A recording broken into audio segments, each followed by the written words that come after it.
You're now listening to a Press Play Network podcast.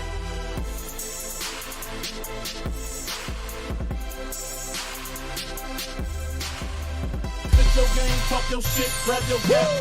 Fit your game, talk your shit, grab your gap. Fit your game, talk your shit, grab your gap.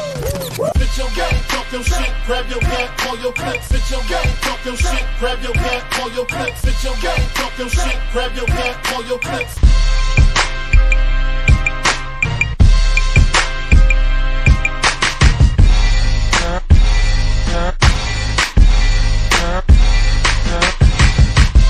Alright, man. Welcome to bonus content from Nerdflow. This is Spitting Game. This is a podcast bonus show from the Nerdflow podcast team that's all about nothing but video games.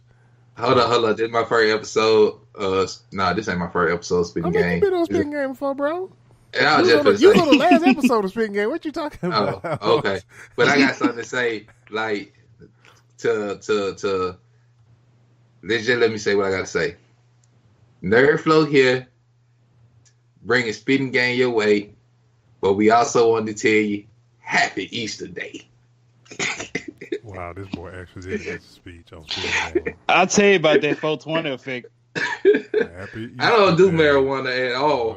I do. Okay. I just felt like being stupid.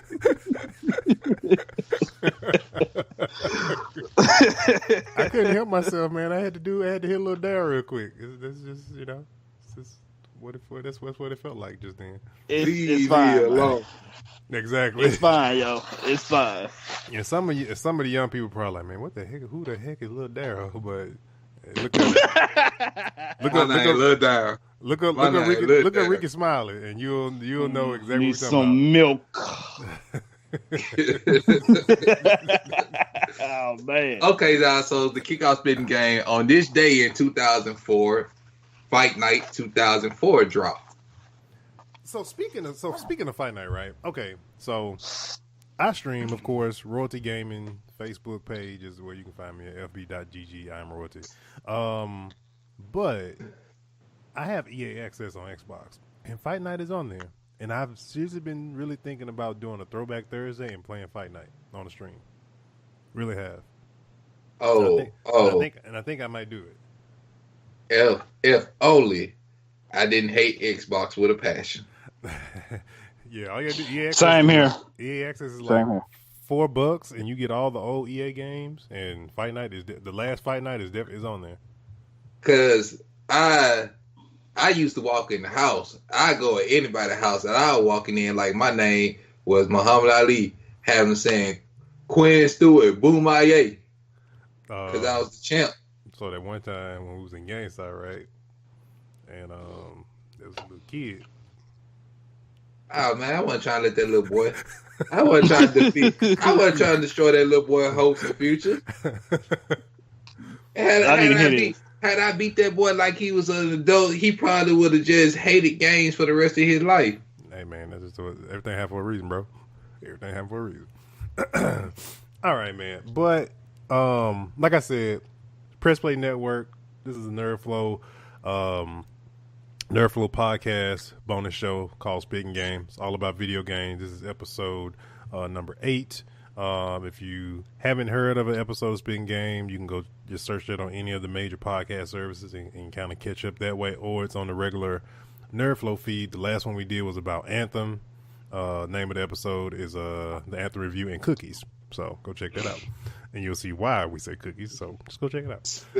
Speaking of Anthem, at the end of this month, new DLC will be dropping. And Persona on the Nintendo Switch, if you have Smash Brothers, their new DLC will feature Persona 5 characters. So, man, with the whole Anthem thing, they did like a, I think it was BioWare or EA or somebody. They did like a poll about, like, I guess with just trying to figure out like the interaction with Anthem and stuff like that. And they did several people, and out of the percentage of people that they surveyed, like 52% of them said they're like freaking disconnected. It's purely due to the fact of like the bugs and stuff like that, bugs and like hardware failures due to that game and stuff like that. It really sucks though. It really sucks. I ain't encountered none of those problems. I'm yeah, sorry. but man, that's what a lot of people are focusing on, honestly, with that game in particular. Shoot, the Division freaking had to push their raid back a whole month. It was supposed to come out this Thursday, and so they have to push their raid to May. And the Destiny player in me wanted to really just like produce a meme that said, they do it right, because they got to push their raid back a whole month. And there's been so much hype around it. And typically, at least with Destiny, raids come out 2 weeks after content drops and stuff like that. But people been kind of clamoring to get to that because, Division has been out going on. It's been out like about a solid month, about to be a month and a half. Yeah, and another thing is, Halo. Halo 5 will have a battle royale. Well, Halo Infinite, because 5 is over. 5 is done with. Infinite, we don't know what Halo Infinite is at this point. Well, just guesstimating, being it's called Infinite, is probably going to be some form of a, I'm going to say like a share. I don't want to say a shareware shooter, but it's probably going to be like a kind of hobbyist type of a form of Halo. I have a feeling it's going to try to fill that same space that Division and Anthem and Destiny sits in. I have a feeling that's probably going to be the case. That's going to be. I mean, as far as a shooter, I just want something like a GoldenEye again. I don't like these hunting aliens and shooting them and stuff like that. Just give me a first person GoldenEye type, and it'll be dope for the new James Bond that's coming out, to make a James Bond game that's a shooter. And I feel like where you can sound like kind of like I'm tired of the zombies. I'm tired of going to war. Just give me a Metal Gear Solid type GoldenEye game. Metal Gear Strike multiplayer, that didn't work out. Metal Gear Survival, remember that battle royale? Nobody does. Nobody was into a multiplayer Metal Gear. But what I'm saying is, let this be like a first-person shooter, one-player game. That, okay, if you want to do like a Call of Duty type Crucible, deathmatch thing, you can do that. But just make it just normal human beings, trying to do some spy stuff. Yeah, I mean, it was the first FPS. I mean, in a sense of the word, yeah, that's the one that kind of like started it all. Because one of the biggest games that failed that had, if it was based on a movie that had so much potential, was when they came out with the Mission Impossible games. Yeah, I played the Mission Impossible game on Nintendo 64. I played that religiously, bro. Like, that was the only spy game I knew of that you could legit like take the machine and actually steal somebody's face and look like them. I used to love doing that. Yeah, but it was just still, it didn't really just do. It was more of an underground. Yeah, no, it was not. I mean, back then, though, man, I didn't care about, like, back then we didn't care about like ratings of games and what publications started video games. It's like, oh, I like this. I want to see what this is like. Oh, it don't cost that much, or whoever's buying it for you, shoot, get it. That's how I ended up with Eternal Champions on Sega. We told somebody to get us Mortal Kombat, and they brought us Eternal Champions, and we was looking at that damn game like, who in the fuck sent you? And they was like, hold on, we out of Mortal Kombat. What's like Mortal Kombat? This game right here, Eternal Champions? That's how you end Man, my mama, like, my auntie bought the game for us, right? Mm-hmm. And we opened the game, put it in, we still disappointed. And you remember Eternal Champions was a very, very slow game. Yeah.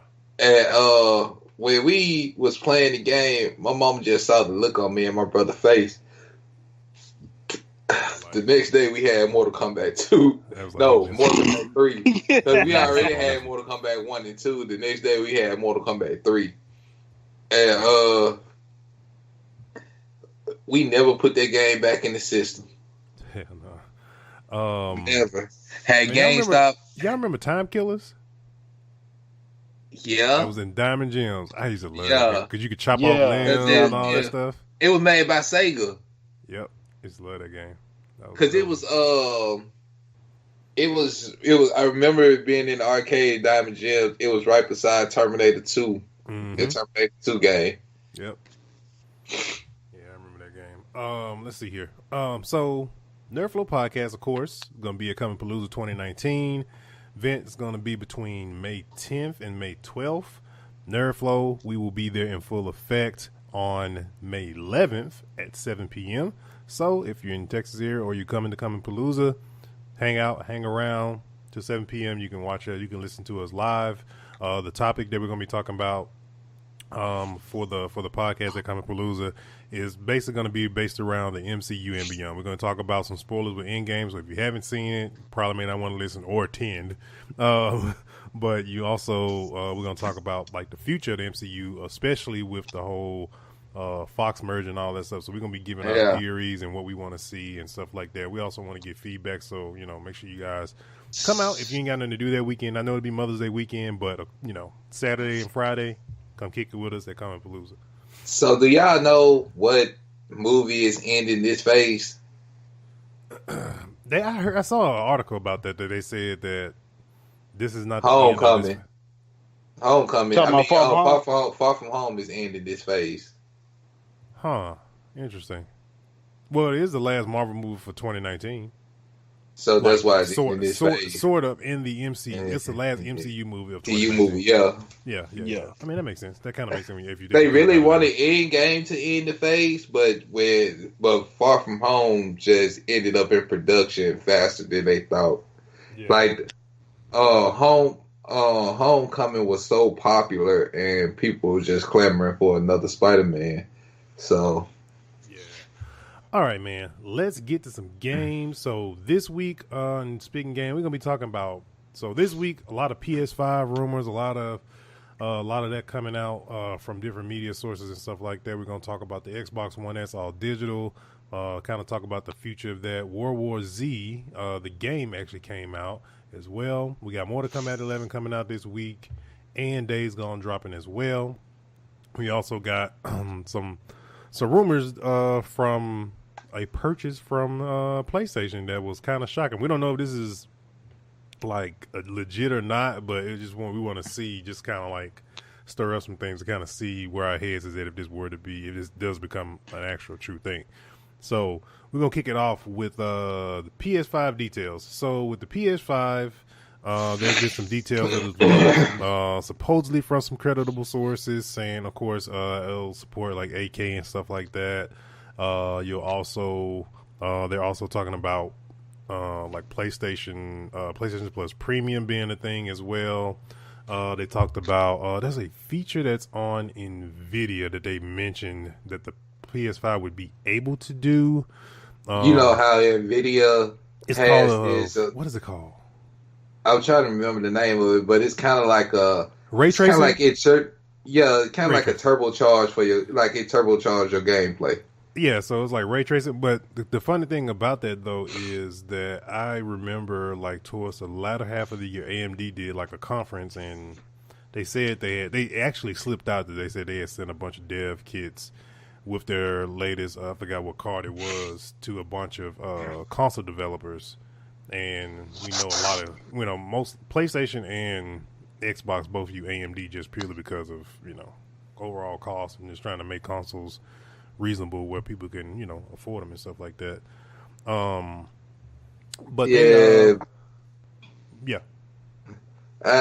but we all know that coming out the gate, the PlayStation 5 and the new Xbox are going to be about $699 a piece.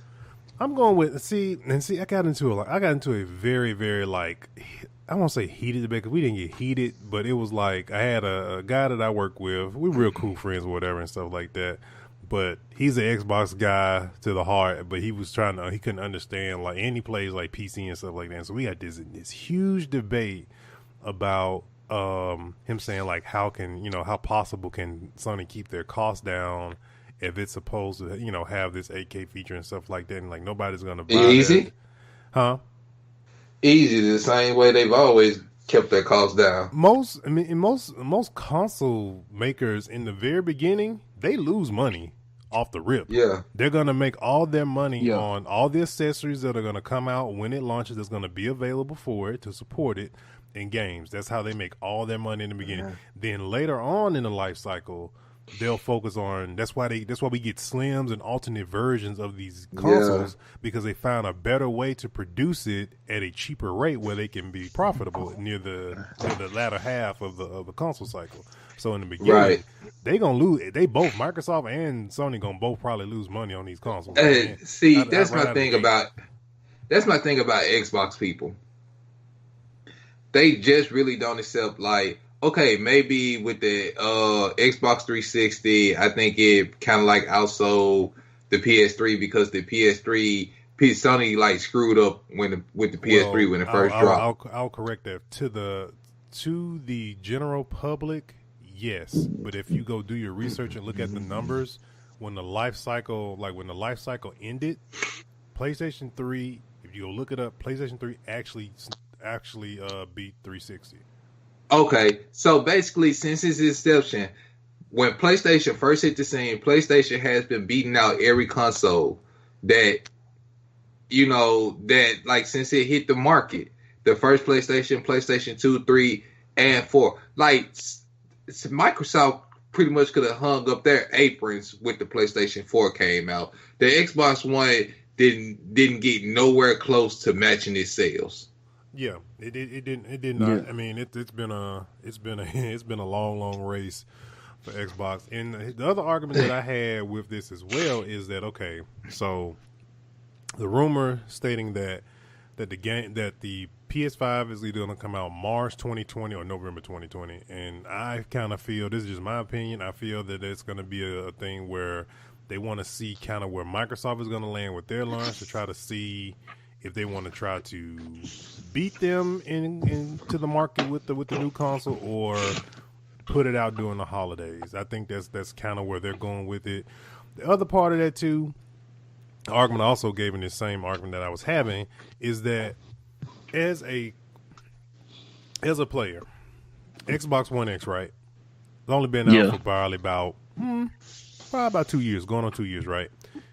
$600 console, supposed to be the most powerful console out on the market, which that is very, very, I would say it's a true statement. The graphics do look very good on a One X that I've seen, but also at the same time, you're kind of like, I feel like they're kind of screwing their customers over, because this is supposed to be the most powerful console, but you're going to come out with another console that literally has to trump it. Because if not, it's like, why? And it needs to cost probably close to about as much. Because at that point, it would be, in a sense, it would kind of be not superior to the One X. Right. So it's just like, I see what you're saying about screwing at customers. Oh, we just dropped this system, but now we finna drop another system on you. Right. I mean, as a consumer, if I drop $600 on a One X and then like 2 years later y'all come out with something that's way more powerful, I'm gonna feel very, very just like upset. And see, that's why I've always like the way Sony releases its systems. They give you damn near a decade in between drops before they give you before you get another system.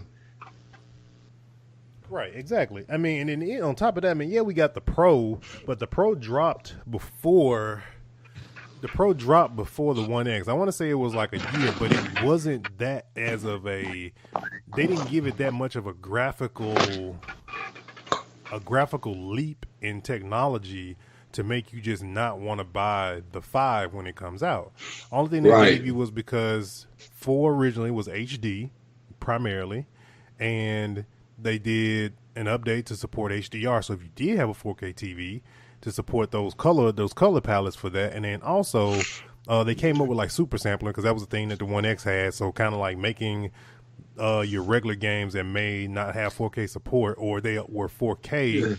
And, making it look like it was 4K. Yeah, on a 4K TV, so it gave you that option. But like with the Xbox, it's just kind of like, dude, it's like not even 2 years.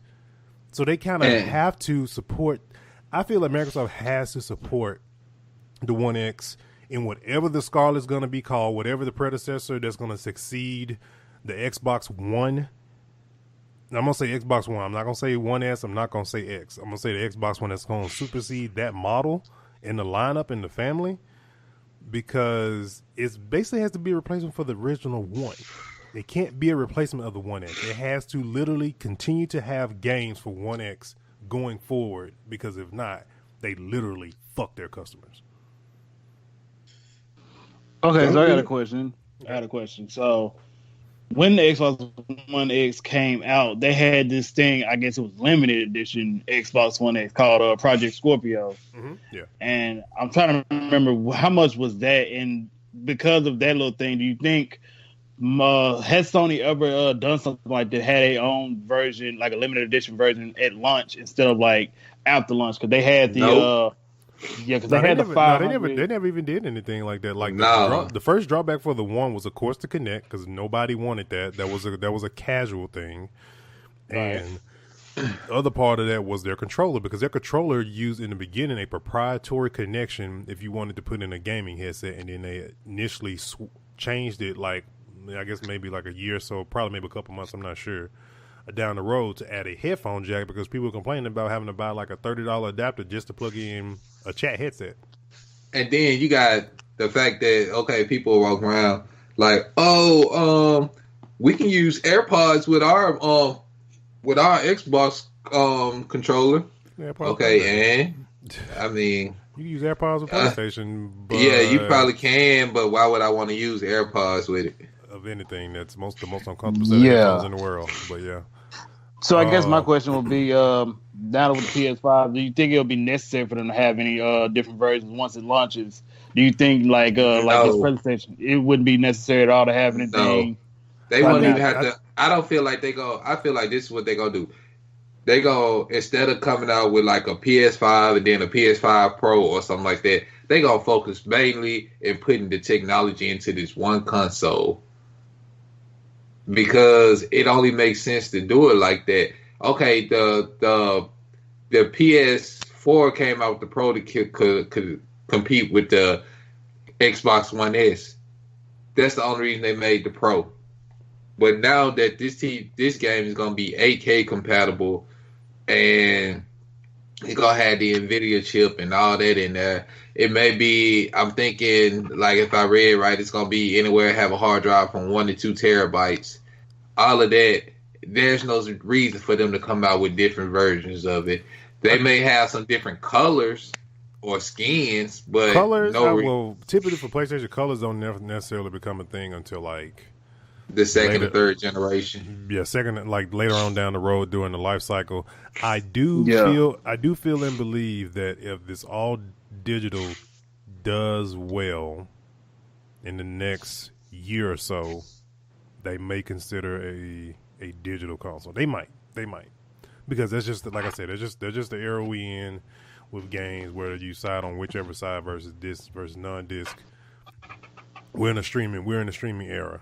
So if PlayStation could do something with PlayStation Plus Premium, if it is going to be called that, and kind of roll in PlayStation Now along with PlayStation Plus with the games that they give you on a monthly basis for free to add to your library, you got a lot of games that you don't really even need a disc drive if you want to go that route. But I have a feeling they're probably gonna kind of cover themselves both ways on that from that spectrum with the 5 and stuff like that.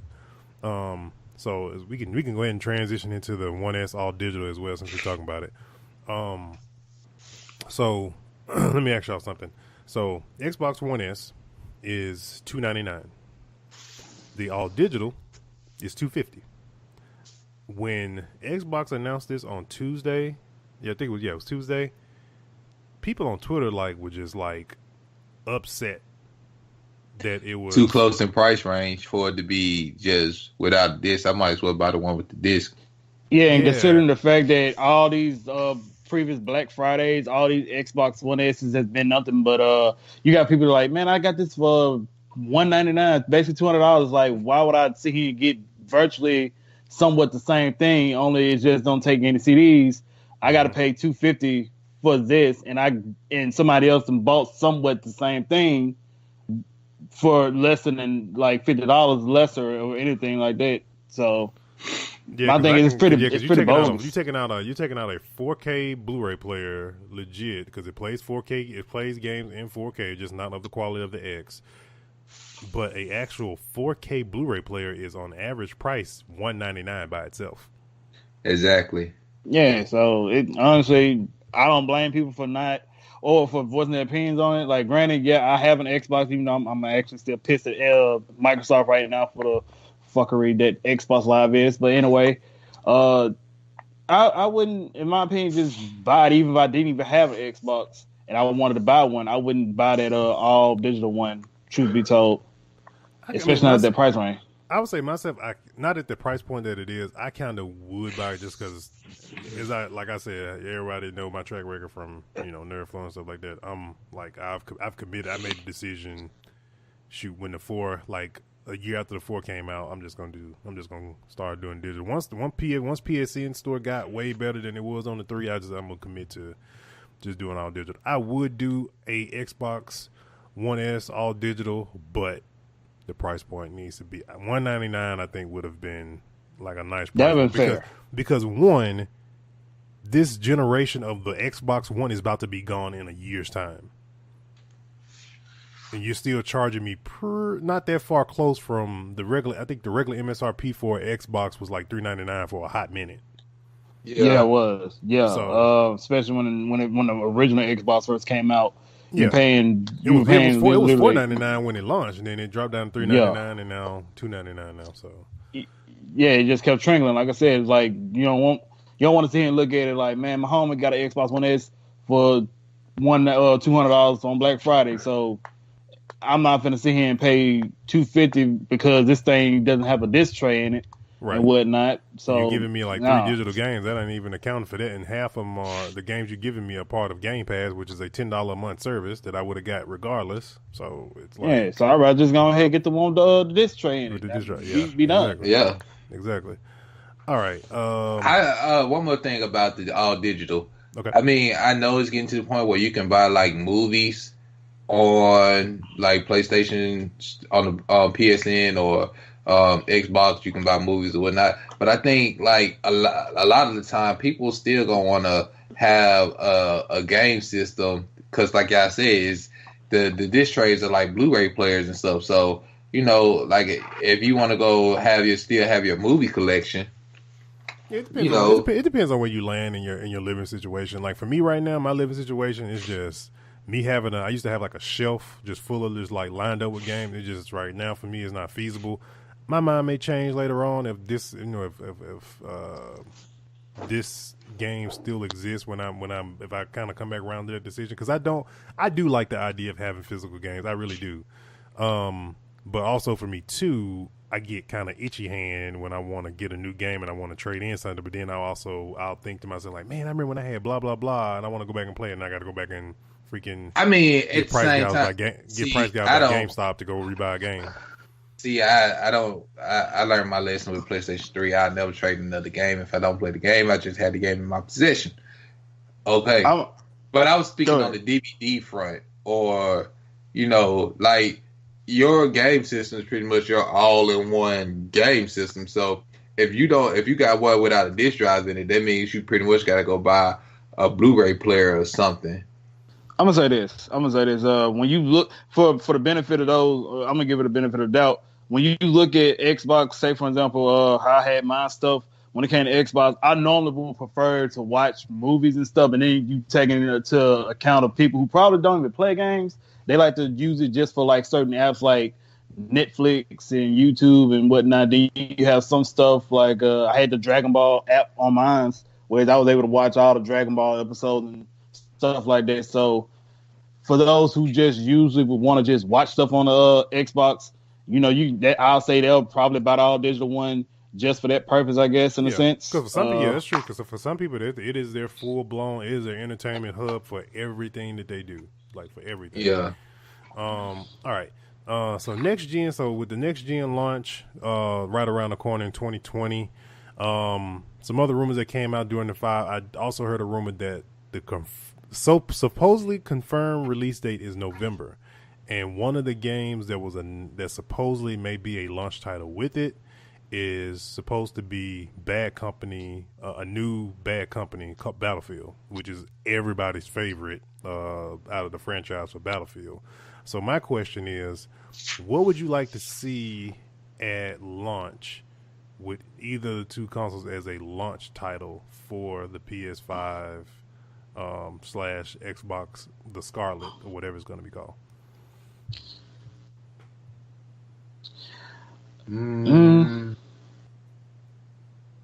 Me thinking on it. What's something like me personally? Think about. You know what I'm going. You should know what I'm going to say. Final Fantasy VII Remake. Exactly. That should. No other game should drop with the PS5 other than Final Fantasy VII. It should be a PlayStation exclusive. It's probably. It's probably gonna be. It's probably gonna be an exclusive. I have a strong feeling that's gonna be exclusive. I'm not gonna disagree with that. I'm just gonna say this, and I'm just speaking on my behalf. Based off the fact that we haven't seen anything else after E3 when it came to PlayStation, I have a feeling this might be the thing that's gonna end up coming on the PlayStation 5 instead of the 4. It's gonna be the Ghost of Tsushima game, because like I said, I haven't heard anything new on it. So I have some information on that, and another friend of mine at work was telling me about this with the whole. So we got Sakura is Sekiro. Yeah, the best way to pronounce it. But so what I've heard was, this is just a rumor, and I haven't. This is just a rumor, but they're saying that they're giving Sucker Punch some issues on the Havoc engine, like some copyright type stuff, and it's been held up in limbo because of that. And so that's the reason why it hasn't come out yet. It was supposed to be out around the same time that we got Sakura. It was supposed to be close around the same, if not close enough as the same close release window. So they're saying it's some stuff with some legal stuff with the Havoc engine in relation to with Sucker Punch and stuff like that. So I mean, we'll see what happens. Hopefully it'll eventually come out. I think this is what I will say before I say what I think is probably going to be some launch titles. I feel that the 5 and the Scarlet, I think this is going to be the strongest game launch of both consoles in a generation ever. Because most games that come out, they're kind of like, there's always some, there's some good ones here and there that are in there that are mixed in and stuff like that. There's always racing games and stuff like that, kids games, some sports games, of course, depending on what time of year that it comes out. But I really truly feel that if a lot of these companies that are working on these games, like Final Fantasy VII, Destiny 3 is supposed to be a launch title for the PS5 and the Xbox Scarlet. That's supposed to be a launch title for them. If Bad Company holds to be true, which it sounds about right because we're not getting a new Battlefield this year, the next cycle is 2020, so that sounds like it could possibly be accurate. We also got the Star Wars games from Respawn. That could possibly be, who says it's going to come out this year. It could come out, could be a game for like next year. Let's see. Trying to think some other stuff. Cyberpunk could also be. That game is, as far as how graphics look when they explained the game to us like some years ago, and I don't think it's gonna come out this generation. I think it's gonna be next year that Cyberpunk comes out. I think Cyberpunk's gonna be a 2020 game. If a game on that level and that scale, made by CD Projekt Red, and the pedigree of The Witcher, that game comes out at launch, man, you got all these guys thinking of Bad Company, Destiny 3, Final Fantasy 7, and that game coming out, dude. That's a hard hitting catalog right there as it is. You ain't got no game. You ain't got no game you gonna put down. Yeah. True. So yeah, I think it's gonna be. I think it's gonna be like a. I think they're gonna come with some heavy hitters this generation, just right out the gate. I really do. I just got some breaking news, y'all. What's up? The Sega Genesis Mini, which is gonna look like the Master System, is set to release on September 1st. Sounds about right. When the mini consoles start to roll out, when they come out once a year. FYI, the PlayStation one is about $50 something right now. So if you want to get one and you feel that's thought it was 40. That just pissed. Like, I felt so disappointed by the PlayStation. They should have did a poll before they dropped that. They should have did like a secret poll or something. What are some of your favorite PS1 games or something? Yeah, not alluding that they're doing something with it, and they could have got the information right off of that. Yeah, but if you want that system, you can pre-order it now at Walmart, GameStop, or on Amazon. Yeah. All right. We got World War Z. The game came out. I've watched several trailers on this game. I was like, oh, this looks cool. Like with the, if you watch World War Z, how the zombies basically make a human ladder to try to get to you and stuff like that. They showed kind of trailers like that. This game like really, really like fluctuated like on the day that it came out. It is very, very similar to like a Left 4 Dead. So if you've played any of the Left 4 Dead games, you have 4 different people you can choose from to play with, and they have different classes and stuff they specialize in and stuff like that. And like, man, it was all over Twitch and stuff like that. I actually went to PSN. I didn't check Xbox, but on PSN, like the day it came out, it had over 700 reviews, like ratings. They rated the game, I guess when it was buying or whatever, 4.5 out of 5. So if you're looking for something like that from a zombie standpoint, especially if you know how World War Z was and you've seen the movie, you kind of know what you in for. With freaking smart ass zombies that can run at you. And I like I've played the Left 4 Dead series in the past, and I like that, so I might pick that up just because it actually turned out to be really, really good. Because most games that are based off of, because World War Z is based off a book, but it's also, to some people, it's based off a movie, and most time that stuff never really goes well or does good. So, Days Gone. So Days Gone will be coming out this week as well. Another zombie game, another game that has zombies that move really quickly, faster than normal. So everybody always knows Sony's is always known for their single player experiences.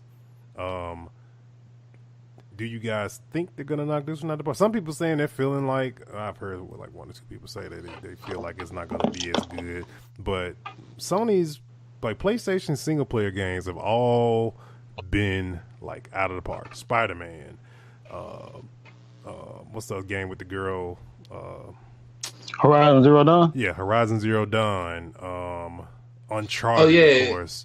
They said the second one, that may be a title dropping on PlayStation 5 too, Horizon Zero Dawn 2.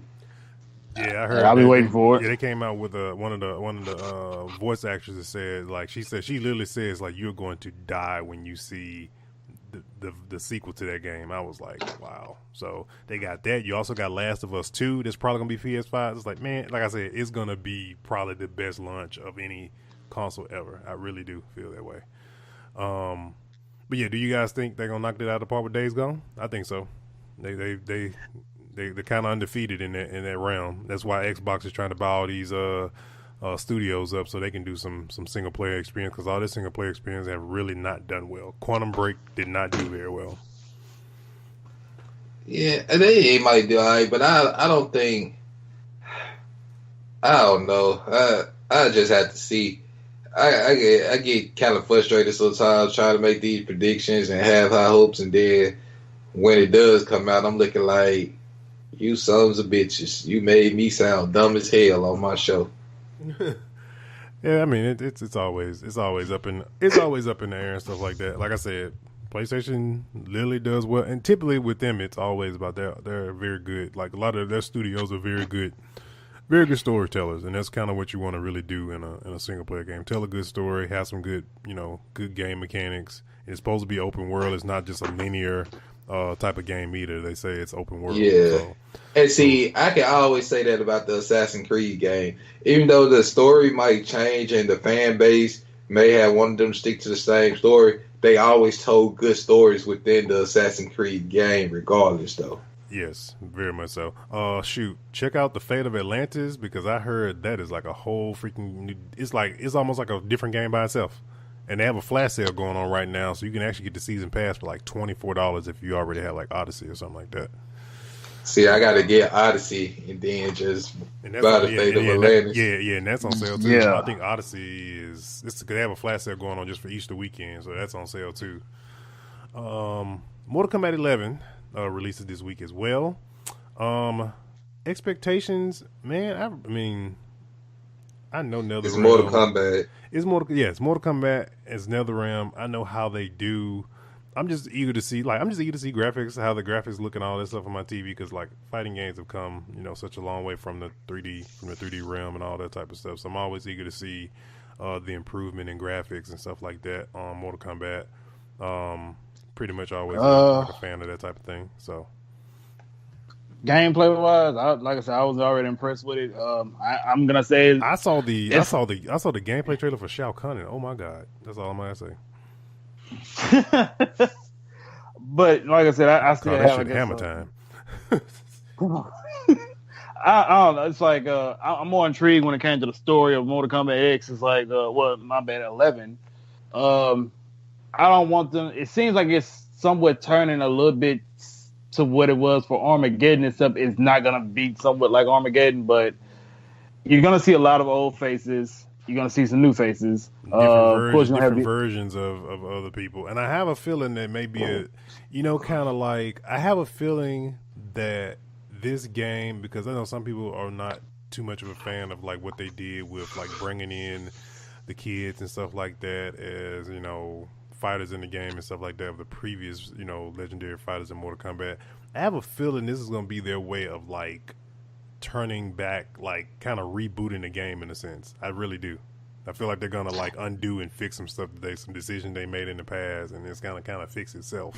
So that's basically the whole thing about it. It's supposed to be everything based on time. Especially now you have a female boss in the game. You actually have another elder god in the game in form of Cetrion. And my whole, like I said, the story of it, it's hard to say. It's like I don't want everything to end, but at the same time, it's like, how can we exactly end something that feels like it's going to start over again? And does the MK really need another type of reboot? I won't say really. I won't really say a reboot. Because I felt like they tried to reboot it too many times. Yeah, I felt that same kind of way when they introduced like the kids and stuff like that. I felt they were trying to reach and reboot and stuff like that with it. I feel like they should kind of keep the same core characters that we've grown to love, like the base set of characters in there. And, you can introduce new faces. That's all fine, and that's all. That's basically what Street Fighter did. Yeah, that's Street Fighter just kept. Go ahead. Street Fighter kept its base characters. Yeah. And over time, they brought back, they brought in some new characters and they brought in, some old characters, which is fine. It's when you try to just, reset everything and an iconic game like Mortal Kombat can just bring in, totally different characters. You kill off the main character and make him like a zombie.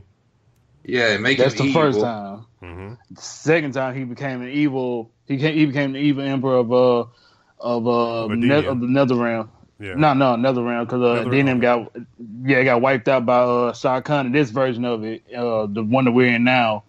So it's like exactly. It's like, what do you want Liu to exactly do? And granted, Liu, technically speaking, ain't even the poster child of Mortal Kombat. It's really Scorpion and Sub-Zero. So it's like, exactly, what more can you do with Liu? It's like, do you want him to be good or do you want him to be evil? Yeah. And see, my thing was, true enough, Liu was supposed to be the protagonist, according to the movie and stuff. But to me, Mortal Kombat was just like, in the beginning, it felt like this game where there wasn't no protagonist, there wasn't no just legit bad guy. It was just a fight for survival. Right. It was literally. Yeah, that's what it was. It's just when the sequel came, around, that's when I guess they wanted to have a story to go with it, especially because of how great it did. But yeah, the original Mortal Kombat really didn't have a protagonist. It was a fighter that was just trying to compete with Street Fighter at the time. Yeah, it was just so, they were just a tournament for the most part. Yeah. All right. So, last topic of tonight / rumor in more or less the words. So there was an article that came out. Like I said, we're saying it as a rumor, strongly stretching saying it is rumor. Because I'm trying to see if we hear anything from any other publication. But they're saying that the Yoshi character was purchased by Sony for a large sum of millions of dollars for 10 years for the PS5. 400 million, I believe. That was a rumor, I believe. Something like that. But, nigga, y'all might well have been bought Mario. Like, Yoshi ain't really just willing that. to give that one up for no type of money, honestly, because that's. I'm just saying, though, like, Yoshi ain't even just like, what you just gonna do, make some Yoshi games? I mean, Crafted World that just came out on Switch is very, very Little Big Planet type-ish, I would say. Yeah, and like I said, it's very, very much like a Little Big Planet. Y'all like know we what I said did earlier. I did not know Minecraft was still a thing. Yes, it's very much so. Owned by Microsoft as well. It is definitely a thing, and it just came out on Game Pass about a couple weeks ago. So it's in Game Pass, and you can play that junk for free. Yep, still a thing though. Still a thing. But if Yoshi was bought though, I mean, can we? Well, I don't know. I mean, earlier we said PlayStation is very known for their standalone games, and for Yoshi to be a standalone game, like what studio exactly would that game be produced by if it was actually true? And how well can we exactly say? I would say Insomniac would probably be Insomniac or Naughty Dog would probably be the most trustworthy with it's gonna be Naughty Dog because Naughty Dog did Crash and Spyro, right? Yeah, and Last of Us. I think it's was it Insomniac? No, I think it's Insomniac. Crash was done with Naughty Dog, such as same with Uncharted and The Last of Us. All of them was made by Naughty Dog. Yeah, then Insomniac did Ratchet and Clank. So I mean, with any of those particular licenses would be, pretty cool for them to. I mean, any of those companies would be a good fit for if that were to be the case, to do that. I mean, and also in retrospect, they're both Japanese, so I don't know what took them so long to work together. Honestly, both Japanese companies. So I can almost sort of kind of see that being possible as a thing for them. I mean, because Yoshi is he's not even at the verge. He's like probably third favorite out of like the Mario characters, I would say.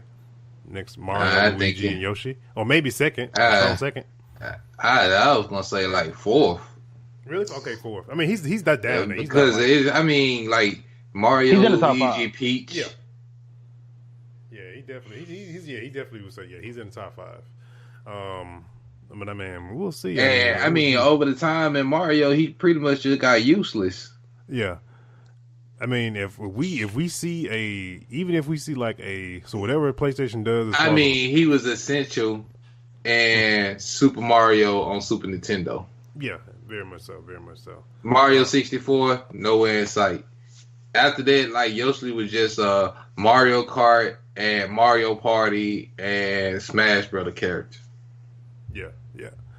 I would say this much. We're gonna get ready to wrap it. I would say that if that is a true statement, and dude, I know PlayStation's not doing E3 this year, but for them to show that on the screen that Sony is working on a Yoshi game, people brains feel like it's just gonna explode. That's just like.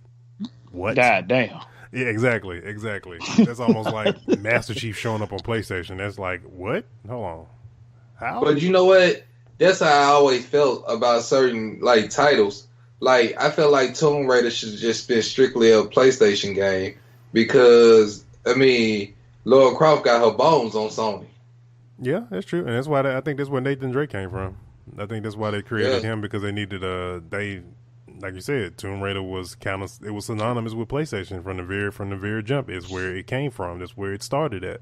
That's where a majority of the catalog kind of hangs at. And money talked, and Square Enix decided to lay in the bed with Microsoft to get them some exclusivity to it, and it kind of didn't work out in their favor because that exclusive that they did for them kind of didn't work out in their favor because when they hit PlayStation, people were like on some other stuff. They didn't really care after that point because it came out at the wrong time too as well, when a bunch of other stuff that was better than that came out around it. So right. All right, man. So we're gonna bring Speaking Game to a close. Nerdflow bonus episode, all about gaming. So please make sure you guys again check us out at Comicpalooza, May 10th through the 12th. We'll be there on Saturday, May 11th, podcasting live at 7 p.m. Central Time. We'll also be broadcasting live on the Facebook page. So if you're not part of the community group, make sure you go join up on that as well.